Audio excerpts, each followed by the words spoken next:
pense qu'on peut y aller là. Très bien. Bonjour à tous. Alors aujourd'hui, j'ai la chance d'être avec Laïcha qui va se présenter juste après et nous sommes là pour vous présenter un sujet qui est la paye avec une vision un peu, on va dire, différente, englobante de pourquoi c'est un maillon critique, souvent parent pauvre des transformations digitales. Bonjour à tous et à toutes. Donc, comme l'a dit David, moi, je suis Laïcha Sokpa, je suis experte en transformation digitale. Ça fait un peu plus de 15 ans que j'évolue dans cet univers et j'ai fondé le cabinet Aqua pour accompagner récemment les entreprises dans leurs projets de transformation. Et je suis ravie de co-animer ce webinaire avec David pour explorer ensemble les enjeux et les leviers des transformations de la paye.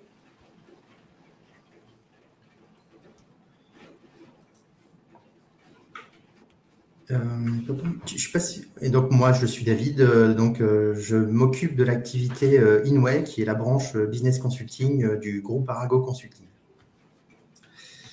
Alors au sommaire pour aujourd'hui, donc effectivement une introduction sur le sujet de pourquoi nous pensons avec Laïcha que la paye et une vision haute, en tout cas sur la transformation de la paye, est quelque chose d'assez important et de structurant à considérer dans vos transformations.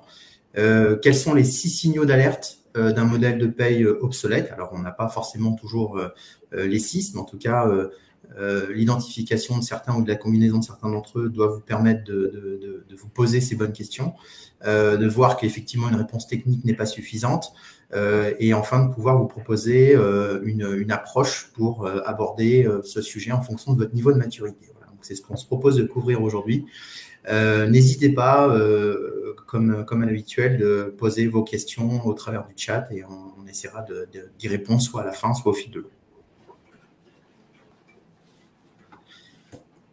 Alors déjà, en termes d'introduction.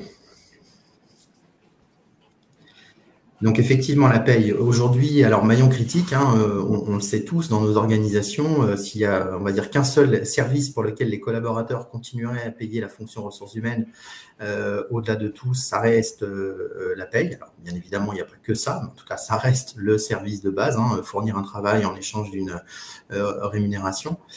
Et ça reste bien souvent un critère d'insatisfaction pour la majeure partie des collaborateurs. Donc ça, ça reste un fait dans nos différentes organisations, avec souvent des problèmes qui sont locaux, de devoir toujours penser à une mise en conformité permanente, mais donc du coup jamais une vision haute et transversale de qu'est-ce qui fait qu'à un moment donné, la paye et la transformation de la paye devraient être abordées de manière un peu plus globale. À titre d'exemple, on a actuellement une seule entreprise sur deux qui se pose des questions, alors groupe international, qui se pose ces questions de pouvoir mettre en place une stratégie de simplification et d'alignement de sa paye au niveau monde.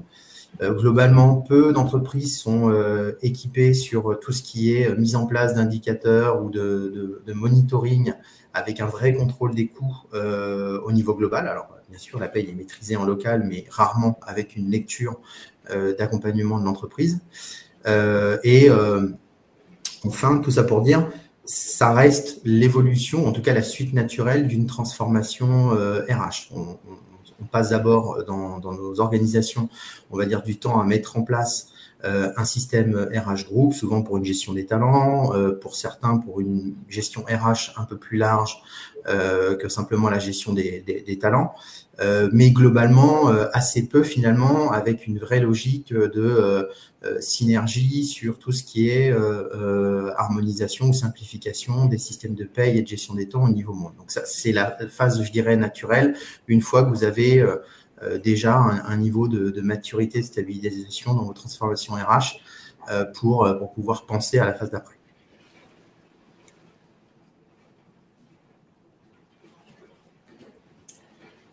Merci David pour cette introduction. Moi, je vais continuer un petit peu pour mettre en exergue les signaux, les quelques signaux, les 6, on a identifié 6 signaux d'alerte qui doivent vous faire penser que potentiellement vous êtes sur un modèle paye obsolète ou qui ne permettra pas d'évoluer.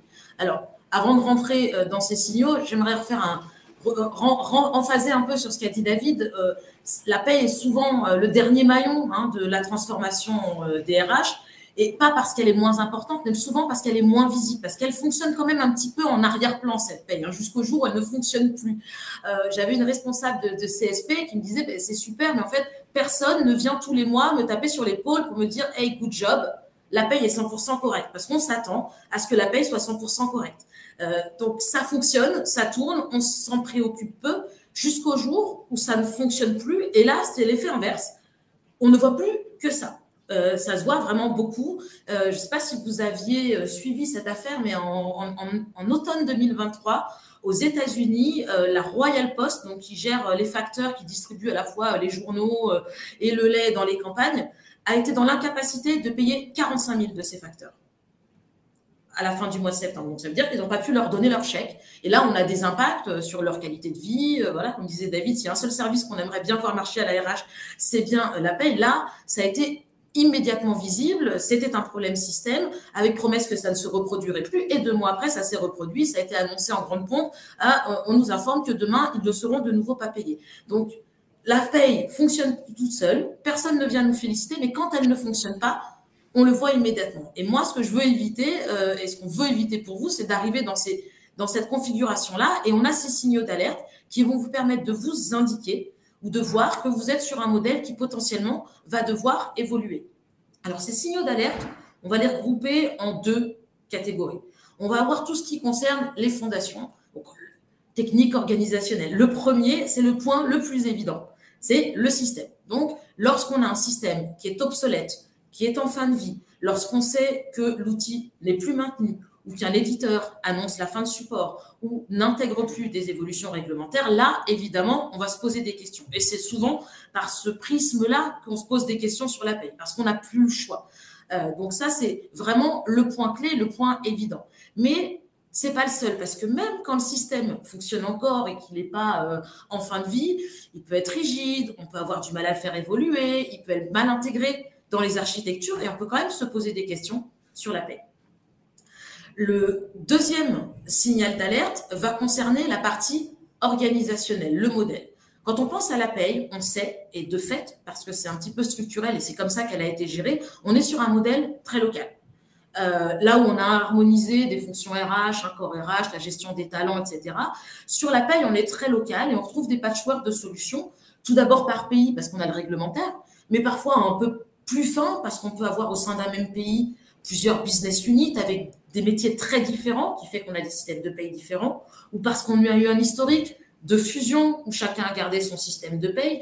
Et tant que ça marche, personne ne veut y toucher. Donc, on garde comme on est. Mais finalement, on a quelque chose d'assez fragmenté et ça devient un frein pour vraiment faire converger la paye et obtenir des situations ou des modèles un peu plus harmonisés.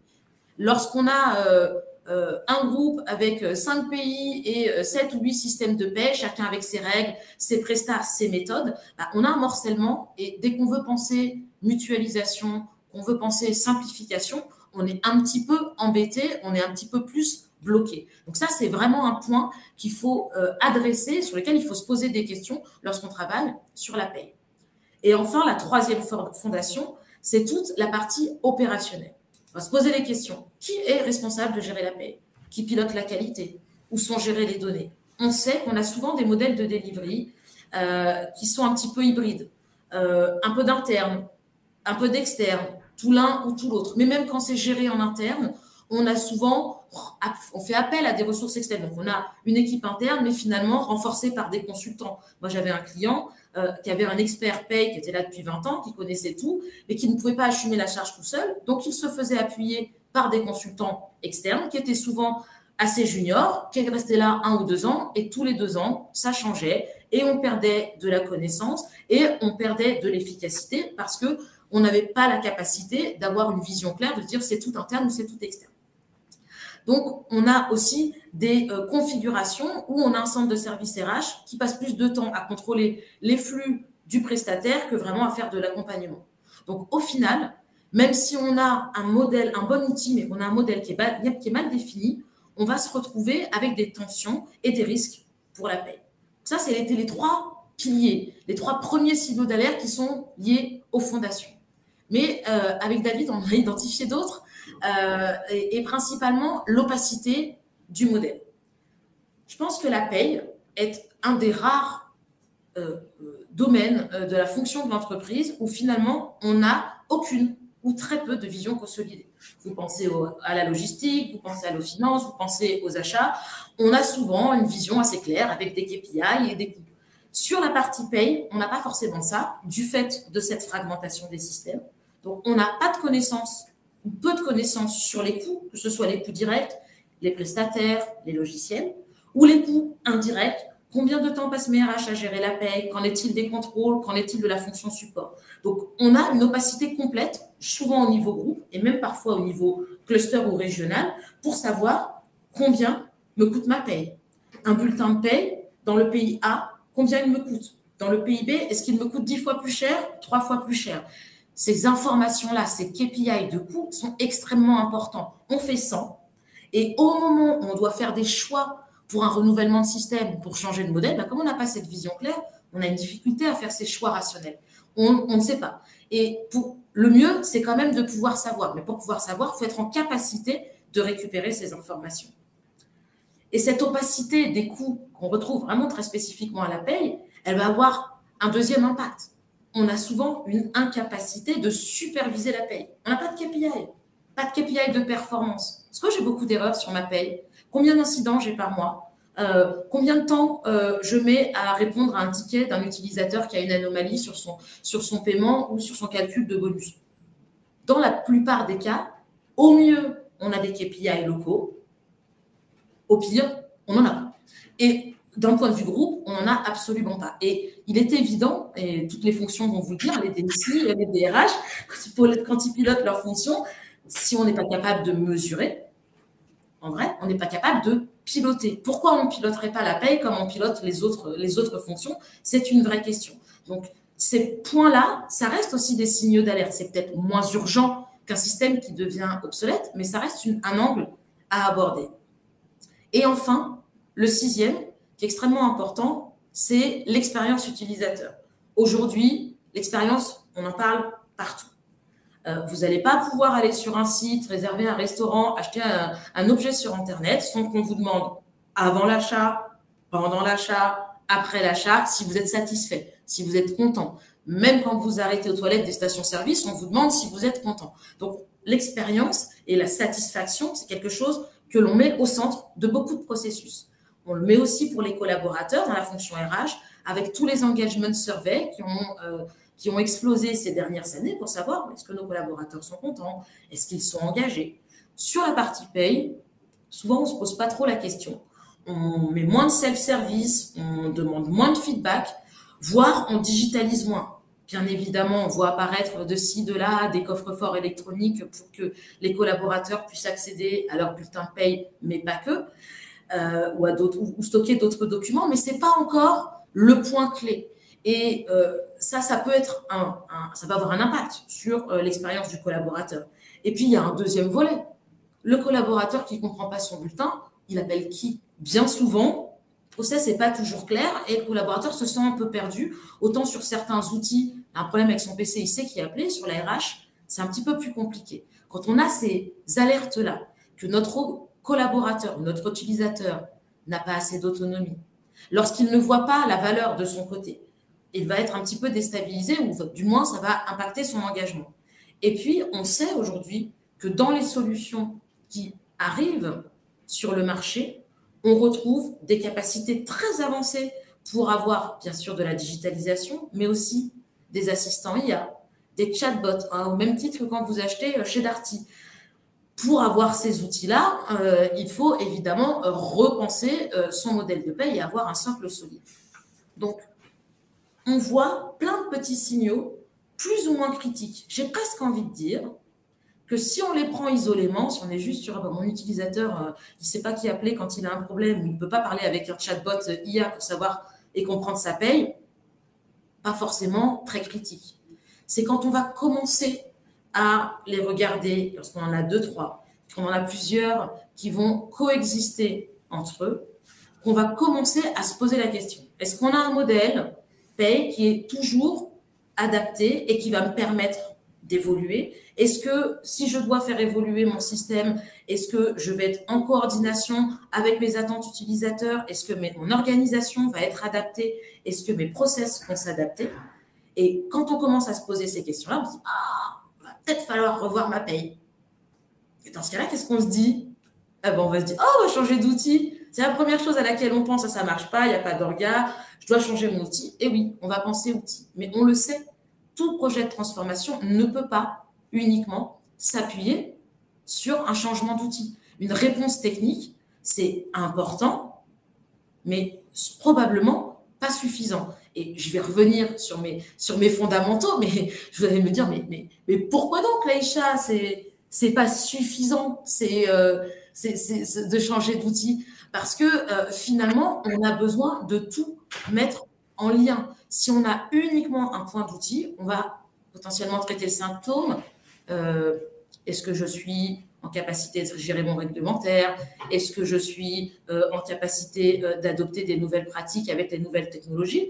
Mais si je n'ai pas la bonne organisation, je ne vais pas aller chercher les causes profondes et je ne vais pas être vraiment en capacité de mener un projet de transformation paye. Et je fais vraiment la différence entre un changement d'outil et un projet de transformation paye. Et vous êtes probablement passé par là avec le SIRH. Vous n'avez pas, si vous avez mis un SIRH en place, fait un changement d'outil. Vous avez fait un projet de transformation. Pour la paye, c'est exactement pareil. Il va falloir faire un projet de transformation qui va intégrer l'ensemble des composantes. Les composantes vraiment importantes, l'outil, que l'on voit à gauche, les processus au milieu et l'organisation. C'est un triangle. Alors, il n'est pas sous forme de triangle sur mon slide, je vous l'accorde, mais on est vraiment sur un triangle. Il faut que les 3 piliers soient là pour que cela fonctionne bien. Si vous partez bille en tête sur un projet technologique, sans revoir vos process ou vos workflows, vous allez tomber dans potentiellement l'écueil que 2 mois après le go live, les RH vous disent, ah ben, on traite toujours 80% des flux manuellement. On a changé l'outil, mais pas les process, ni les interfaces, ou l'interaction avec les collaborateurs. Et si j'ai une question, ça met toujours autant de temps pour qu'on me réponde. Donc, on remplace un outil, mais on n'adresse pas le changement. Donc, il faut vraiment avoir ces 3 piliers. Alors, comment on va se poser les questions pour ces 3 piliers? L'outil, essentiel, on l'a dit. On va se poser les bonnes questions. Est-ce que c'est un outil qui s'intègre à mon écosystème SIRH? Voire même, est-ce que ça peut être dans mon SIRH? Est-ce qu'il me permet d'automatiser les flux? Est-ce qu'il me permet de fiabiliser ma donnée? Est-ce qu'il est capable d'être flexible pour adresser plusieurs pays où il se concentre sur un seul pays, un seul réglementaire? Est-ce que c'est un outil qui vient avec un modèle assez rigide? Il faut rentrer dans le modèle. Ou est-ce qu'il est relativement flexible pour s'adapter à mon organisation? Bref, un bon outil, ça va bien marcher à condition d'avoir une bonne organisation. Sinon, ça ne fonctionnera pas. Quand on va parler d'organisation, là, on va avoir un vrai levier de simplification. Si vous vous retrouvez pour un système de paye ou 2 systèmes de paye avec différents prestataires, celui qui gère l'interface, qui peut être un prestataire interne de l'IT, celui qui gère le BPO, celui qui collecte la donnée, à la fin, vous avez la difficulté à consolider et à la fin, en cas d'anomalie, on est un peu toujours en train de se demander qui se renvoie la balle. Il faut vraiment se poser la question où on va mettre le point de responsabilité, quelle va être ma gouvernance. Et cette gouvernance, est-ce que je la veux au niveau local, est-ce que je la veux au niveau régional, est-ce que je la veux au niveau groupe? Et la réponse sera peut-être pas uniforme. Vous allez peut-être pouvoir vous dire, petit pays, externalisation complète. Pays moyen, on réfléchit. Gros pays, grosse structure, CSP, combien de pays je peux intégrer? Ces questions-là, si vous vous les posez en amont, lorsque votre outil dans le pays X ou Y arrive à expiration, vous avez immédiatement où vous savez vers où vous voulez aller et vous avez la réponse. Vous allez même pouvoir éventuellement voir des synergies entre pays que vous ne pouvez pas voir si vous le regardez uniquement avec un prisme local. Donc, clarifier les différents rôles que vous voulez mettre en place pour votre modèle de delivery et ensuite, vous avez une structure pérenne qui va aller bien au-delà de l'outil. Et enfin, je pense qu'on parle de processus. Alors, le processus, c'est toujours un petit peu vague et on a parfois tendance, notamment sur la paye, à pas le prendre suffisamment en compte et à le négliger. Si vous gardez ou si vous ne définissez pas, les workflows, la manière dont les données vont transiter, qui valide quoi, où est-ce qu'est mis à jour la donnée, où est la source de la donnée. Quand il y a un paiement d'heures sup, quand il y a un bonus à payer, quand il y a une augmentation, un changement, ça peut venir du SIRH, mais pas que. On voit encore des organisations pour lesquelles des heures sup sont envoyées par Excel parce que l'outil de gestion des temps ne permet pas clairement de transmettre l'information. Il faut bien se poser la question, quelles sont les différentes étapes de validation? Comment je peux supprimer mes ressaisies? Est-ce que j'harmonise mes calendriers de paye, notamment si je mutualise pour pas que mes CSP soient débordés pendant tout le mois? Et surtout, on l'avait mentionné au début, est-ce qu'on va avoir les bons indicateurs de pilotage, quel que soit le niveau auquel on les adresse, comme je le disais, qu'on soit global, qu'on soit local, qu'on soit régional.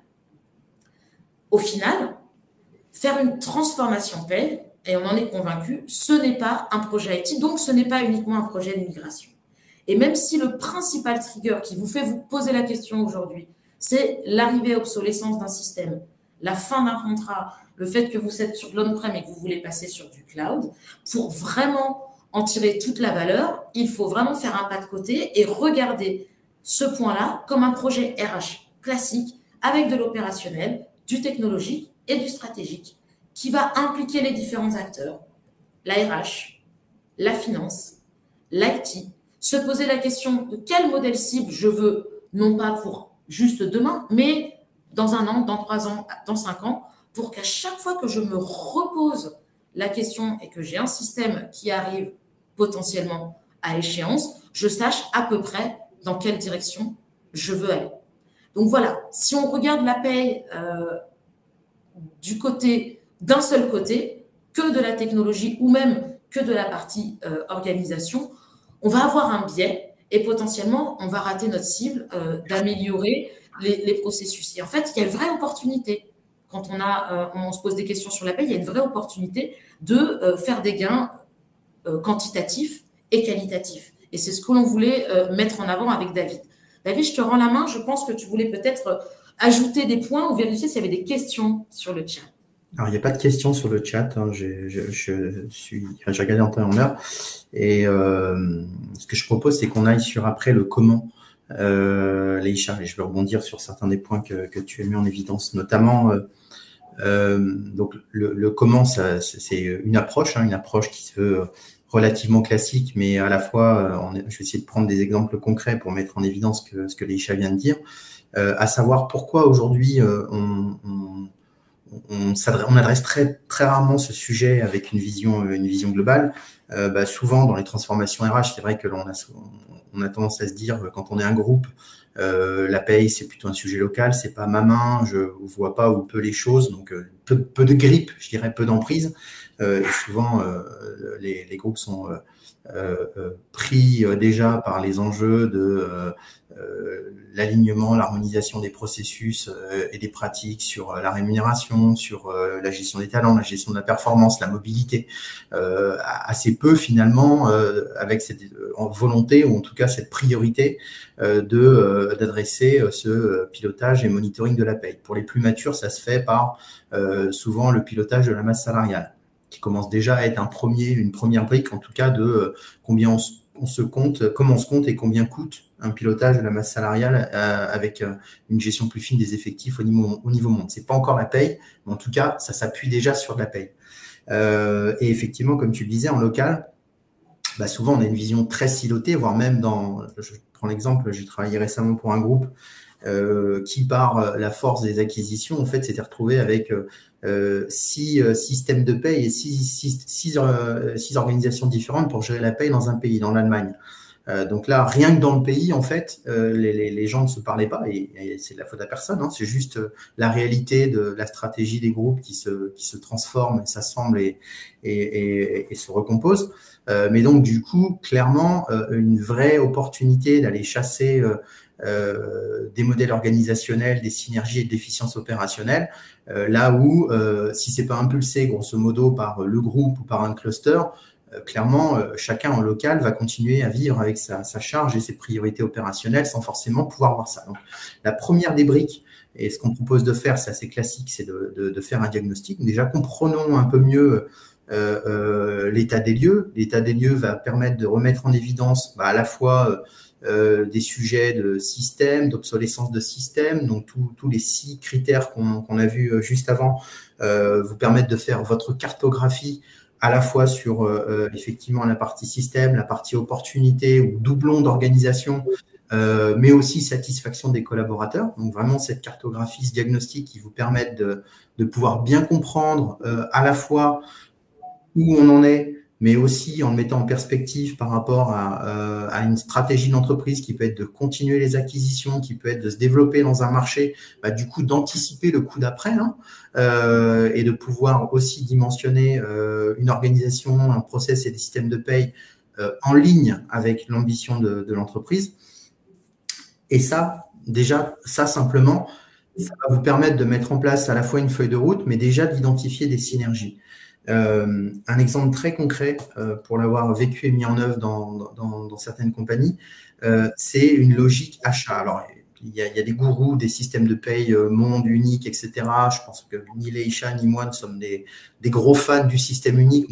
On pense qu'à un moment donné, malgré tout, il faut essayer de trouver un juste milieu. Et avoir déjà des partenaires paye privilégiés lorsqu'on est un groupe, c'est bénéficier de la force d'un groupe. Donc, c'est cette capacité de pouvoir avoir des volumes plus importants. Les volumes plus importants, ça fait un discount plus conséquent que vous pouvez donner directement à chacun de vos pays. Et je dirais, sans même faire le moindre effort de transformation ou de changement de système, le simple fait de tirer les bénéfices d'être un groupe vous permet d'avoir un retour sur investissement avec des meilleurs discounts pour vos pays. Donc ça, je dirais, c'est des points de vie faciles, comme on dit. Il n'y a pas d'effort, peu d'efforts, et malgré tout, peu de groupes le font. Donc ce diagnostic vous permettra d'avoir déjà cette première visibilité-là. Ensuite, dans la feuille de route, effectivement, tout n'est pas aussi urgent. Tu disais, il y a des systèmes qui ont des fins de vie programmées ou en tout cas des mises à jour importantes. Ça peut aussi être lié effectivement à une stratégie d'entreprise d'externaliser tout ou partie de la fonction paye, système et opération. Mais donc du coup, de pouvoir avoir une feuille de route, je dirais cadencée toujours avec un barycentre qui est le pays. On ne gère pas, enfin je ne connais aucun groupe qui met en place des systèmes et des transformations de paye d'un seul pays dans le monde. Il ne faut pas, quel que soit le pays d'ailleurs, forcément on est sur des problématiques et une connaissance et une expertise qui pour le coup est plutôt locale.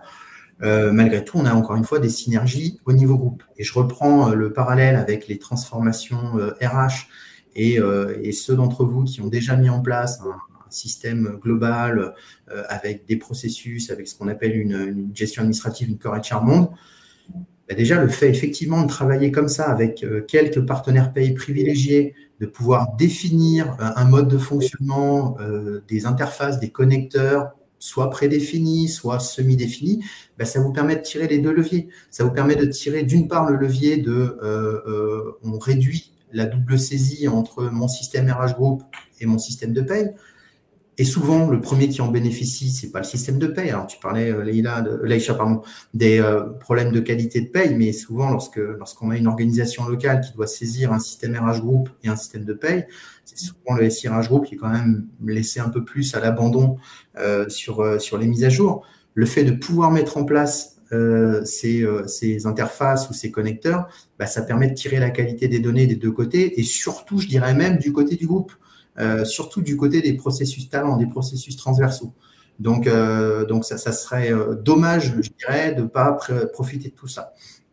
On ne va pas ouvrir aujourd'hui le débat de la qualité de données, ça reste le nerf de la guerre et quelque chose de vital, d'important, mais on le sait tous, si on a cette capacité de réduire la double saisie et de brancher, entre guillemets, tous les processus sur un point de saisie le plus unique ou le plus centralisé, on sait que ça tire toute la chaîne d'un point de vue qualité de données. Donc, c'est la première des règles, c'est brancher vos services entre eux et vous verrez que naturellement, ensuite, le reste des efforts, on pourra le mettre à chasser la qualité de données et non pas à perdre du temps à se diluer dans les différents systèmes, les différentes synchronisations.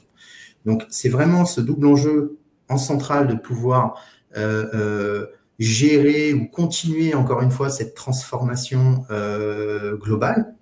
Et ça, encore une fois, ça vient vraiment au service de la phase complémentaire de la mise en place de votre SIRH Group, tout en permettant de mettre en place une stratégie, une organisation locale. Et donc, les deux viennent nourrir, effectivement, ces alignements sur les indicateurs et sur cette capacité de pouvoir le piloter au niveau monde. Je donnais tout à l'heure l'exemple du pilotage de la masse salariale. Donc, en fonction des cœurs de métier de certaines entreprises, il y en a certains qui le font depuis la nuit des temps, plus ou moins centralisé, mais en tout cas pour qui le coût de la masse salariale, le coût de la main-d'œuvre est vraiment cœur business. D'autres peut-être un peu moins parce que le modèle économique de la société est basé sur d'autres choses, d'autres centres de coûts. Mais malgré tout, ça reste vertueux de pouvoir bien piloter à la fois ces headcounts et à la fois le coût de la masse salariale. Et le fait de pouvoir avoir des définitions, des systèmes et on va dire des intégrations qui sont alignés à la fois dans leur sémantique, mais aussi dans leur façon de fonctionner, bah là, vous allez avoir des indicateurs qui vont être un peu comme les poupées russes, que ce soit en local, en régional ou en central, bah, s'appuyer sur la même information. Et on le sait tous, pareil, c'est ce qui va vous aider à tirer la qualité de données et du coup à vraiment être capable de satisfaire ton DRH et ton DSI qui pourront piloter le service. Donc, une feuille de route. Et tu le disais, une transformation, alors ça dépend effectivement de la taille, de la complexité de votre société, mais c'est rarement quelque chose qui se fait sur quelques mois. On parle souvent d'un projet de transformation qui se fait entre 2 et 5 ans en fonction de votre complexité, de vos géographies. Mais du coup, d'avoir un vrai cadencement, quelque chose qui non seulement vous permet de traiter les fondamentaux, mais aussi vous permet de progressivement accompagner la transformation de votre société sur ces dimensions. Après, effectivement, on va vers de l'amélioration continue. Donc, ça, c'est assez classique. Hein. Tu donnais l'exemple du chatbot ou de l'agent IA, hein, on le sait tous. Hein. Aujourd'hui, je dirais le premier service, et ceux qui ont déjà joué ou commencé à tester ça dans leurs organisations, c'est déjà le fait de pouvoir remplacer toute la partie base documentaire, réglementaire de paye, réglementaire ou accord de branche d'entreprise, de donner tout ça à un agent qui ensuite est capable de vous le restituer. Donc ça, c'est le niveau 1, qui est déjà un niveau honorable. Hein. Toutes les entreprises ne le font pas. Le niveau 2 que cette transformation va vous permettre, bah, c'est d'avoir quelque chose d'un peu plus profilé. Typiquement, l'Aïcha, qui a peut-être plus d'ancienneté que moi dans le groupe XY dans lequel nous travaillons, et ben, du coup, elle va s'attendre à avoir une réponse un peu plus profilée, en tout cas personnalisée. Et donc, du coup, le fait de pouvoir à la fois brancher cet agent, cette IA, mais aussi bénéficier de systèmes d'information ou de données qui sont conjoints, c'est aussi un moyen de pouvoir rendre un service qui sera beaucoup plus personnalisé et l'Aïcha saura quelle est sa bonification de jours de congé ou en tout cas quelles sont ses spécificités paye beaucoup plus contextuelles que simplement la réponse générique que tout collaborateur s'attendrait à avoir. Et le niveau 3, hein, pour ceux qui arrivent à aller un peu plus loin dans cette amélioration continue et dans ce voyage de la digitalisation, bah, c'est complètement de dématérialiser certains de ces actes. Hein. C'est de pouvoir demain avoir du conversationnel et puis du coup être capable de pouvoir poser des questions, interagir. Tu disais tout à l'heure en intro, on ne sait pas forcément vers qui se tourner pour savoir quelle réponse qui doit apporter une réponse dans l'organisation. Donc, et d'autant plus, je dirais, avec des organisations qui sont globales, ça peut parfois être compliqué. Donc, du coup, avoir cette capacité encore un peu plus forte de pouvoir avoir un modèle, des systèmes et un écosystème global RH et SIRH qui est au service du collaborateur. Donc, encore une fois, hein, c'est graduel tout ça, mais c'est quelque chose qui, de ce qu'on a pu voir et tester, permet effectivement, en fonction de votre niveau de maturité, de votre niveau de complexité, de vos ambitions, bah, du coup, de vraiment bien dimensionner ce qu'il faut faire et s'assurer que vous mettez vos moyens sur les bonnes priorités et pas forcément sur quelque chose de trop compliqué, trop global. Je ne sais pas s'il y a d'autres questions sur le chat, si tu veux réagir. Pas de questions, pas de questions sur le chat, mais effectivement, je partage. T'as rementionné beaucoup de points, mais l'idée c'est vraiment de prendre toutes les opportunités possibles pour analyser où vous en êtes aujourd'hui et se dire comment ça va me permettre demain de travailler plus efficacement, de gagner en synergie, que ce soit au niveau des contrats, au niveau de la qualité de la donnée, au niveau de vers qui je me tourne, de la digitalisation. Tous les axes vont être adressés, et prendre ce temps de diagnostiquer, de se dire quelle va être ma feuille de route, va permettre de définir quels sont les axes qui sont pour moi, pour le groupe, pour mon organisation, les points clés sur lesquels je veux travailler. Évidemment, vous n'allez pas pouvoir mener tous les chantiers de front, et c'est pas du tout là le discours que l'on impose, mais juste de se dire, voilà, il y a peut-être des points extrêmement importants sur lesquels je peux gagner en faisant ce diagnostic, en définissant ma feuille de route, plutôt que de me laisser un petit peu tirer et d'être en réactivité par rapport aux problématiques que je rencontre sur la paye, prendre un peu ce temps et de reprendre de la hauteur et de tirer en fonction de vos problématiques. Je ne vois pas de questions sur le chat, David. Bon, si vous en avez, n'hésitez pas. Peut-être aller sur le slide de nos contacts. Exactement. Donc, n'hésitez pas, vous avez, on va rester sur ce slide-là, on est, nous, arrivés au bout en tout cas, de l'exercice et de la présentation qu'on voulait vous faire aujourd'hui. Merci pour votre temps. N'hésitez pas, si des questions viennent a posteriori, vous avez le contact de Leïcha, le mien, donc on sera ravis de prendre, même offline, vos questions par la suite. On insiste vraiment, il n'y a pas de bonne ou de mauvaise réponse. Et encore une fois, le premier des réflexes, c'est vraiment d'essayer de le prendre, ce sujet. Il n'y a aucune entreprise, à ma connaissance en tout cas, qui est vraiment exemplaire sur ce sujet-là. Et c'est pas critiquable. C'est que vraiment, le monde change, les organisations changent. Et souvent, c'est un niveau de maturité de la transformation qui est, je vais pas dire secondaire, mais en tout cas qui intervient après avoir déjà passé un certain nombre de paliers. Il y en a beaucoup qui sont encore dans on va dire, la digestion de leur mise en place d'un gros système ERP ou cloud monde, et déjà la difficulté de vraiment en retirer et récolter les fruits. Et qui peut-être culturellement se disent je vais surtout pas mettre mon doigt dans l'engrenage de la paye, parce que la paye au niveau global, je vais juste pas savoir comment. Déjà, c'est peut-être perçu parfois comme étant moins glamour, à tort, mais ça peut.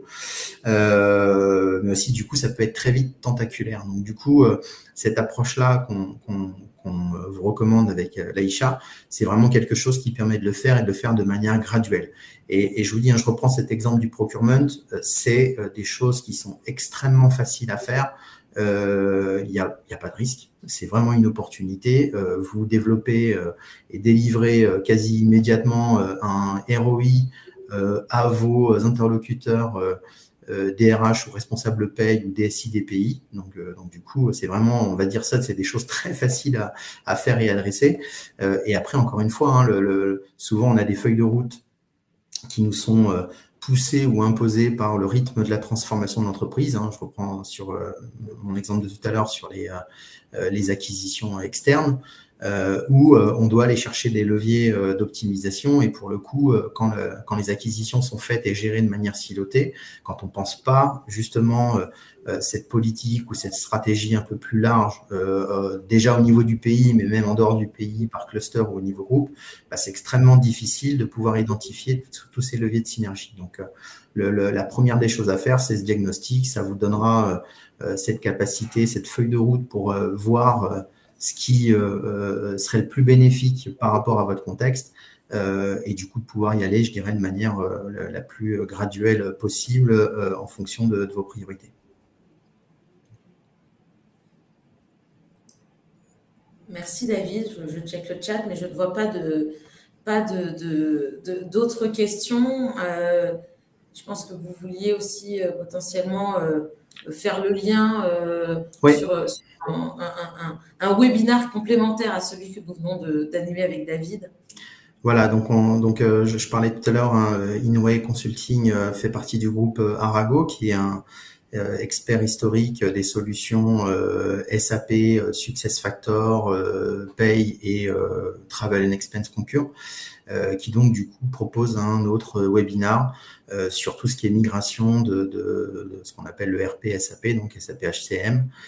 Donc là, on est plus, je dirais, sur un des leviers qu'on a vu tout à l'heure, qui était l'obsolescence de la technologie du système. Mais voilà, pour ceux qui sont déjà avec cette priorité identifiée, n'hésitez pas à scanner le QR code ou pareil à nous contacter, on vous communiquera les informations avec plaisir.